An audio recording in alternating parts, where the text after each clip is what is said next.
देखिए, मानव का जीवन है, कोई ना कोई बीमारी, स्वास्थ्य की समस्या जीवन में आती है, जाती है। हम रोगों से भी लड़ते हैं, ठीक भी होते हैं, बीमार भी होते हैं, सामान्य प्रक्रिया है। लेकिन कभी कभी शरीर में ऐसी विचित्र बीमारियां हो जाती हैं जिनका पता लगा पाना, निवारण कर पाना कठिन हो जाता है।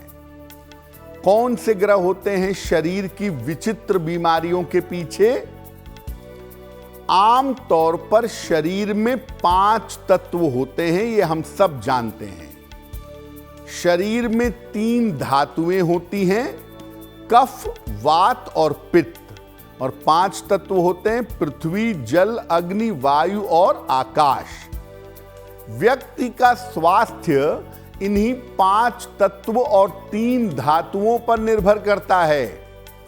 हर तत्व के पीछे कोई ना कोई ग्रह होता है और हर धातु के पीछे कोई ना कोई राशि होती है। जैसे कर्क राशि कफ की राशि है, धनु राशि पित्त की राशि है, ऐसा होता है। अब जब तत्व भी गड़बड़ हो जाए और धातु भी गड़बड़ हो जाए, तब शरीर में विचित्र बीमारियां होती हैं। और इन बीमारियों का न तो कारण समझ में आता है और न इन बीमारियों का निवारण समझ में आता है।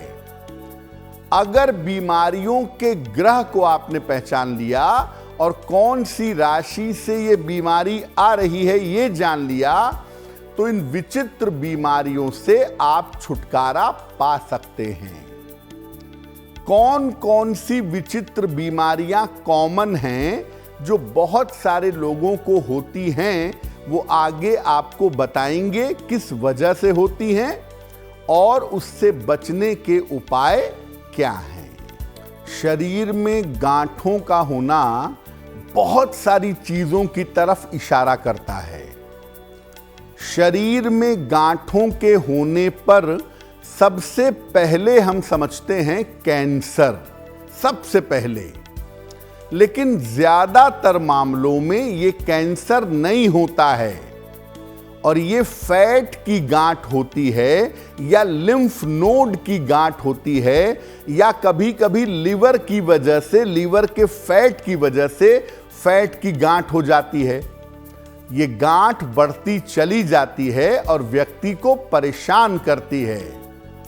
ज्यादातर ये गांठें शरीर में होती हैं कान के आसपास और पीठ के इलाकों में। गांठ का मतलब क्या है? एक्यूमुलेशन ऑफ पॉइजन, यानी विष का एकत्रीकरण। जब शरीर के टॉक्सिक एक जगह इकट्ठा होंगे तो वो होगी गांठ। और जब बात होती है विष की तो बात होती है राहु की। इसलिए शरीर की गांठों के पीछे मुख्य भूमिका सूर्य और राहु की होती है।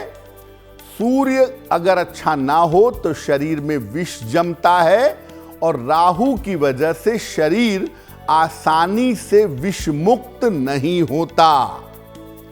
अगर आपको गांठ है शरीर में, क्या उपाय करना चाहिए ज्योतिष के हिसाब से? देखिए, पहले तो मैं ईमानदारी की सलाह आपको ये दूंगा कि आप डॉक्टर से मिल करके उस गांठ की जांच करवाइए। अगर नॉन कैंसरस है तो आप उपाय करिए, दवाई खाइए, ठीक हो जाएंगे। और अगर कैंसरस है तो उसके लिए भी उपाय करने से आप बेहतर होंगे। लेकिन डॉक्टर से जरूर मिलिए। अब ये नहीं कि पंडित जी ने कह दिया कि सूर्य को जल चढ़ाओ तो हम गांठ की जांच ही नहीं करवाएंगे। थोड़ा सा प्रैक्टिकल बनिएगा, गांठ की जांच करवाइएगा अपने, और उसके हिसाब से जो रिपोर्ट आती है डॉक्टर की बात मानिए और साथ में उपाय करिए। क्या उपाय होंगे? रोज सवेरे सूर्य भगवान को जल चढ़ाइए, सादा जल, प्लेन वाटर। सूर्य की रोशनी में रोज सुबह उगते हुए सूर्य की रोशनी में पीठ करके कम से कम 5 मिनट तक बैठिएगा और इसके बाद 108 बार गायत्री मंत्र का जप करिएगा।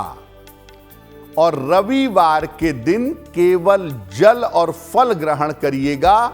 रविवार को अनाज, नमक, मीठा ये सब बिल्कुल बंद कर दीजिए। केवल जल पीजिए, केवल फल खाइए। और अगर शरीर में गांठों की समस्या है प्रभु, तो निवेदन ये भी है कि फास्ट फूड खाना बंद कर दीजिए और तेल मसाले का प्रयोग कम करिए। एस्ट्रो तक ऐप पर आपको मिलेगा भविष्य से जुड़े हर सवाल का जवाब। डाउनलोड कीजिए एस्ट्रो तक ऐप और चुटकी में जुड़िए इंडिया के बेस्ट एस्ट्रोलॉजर से।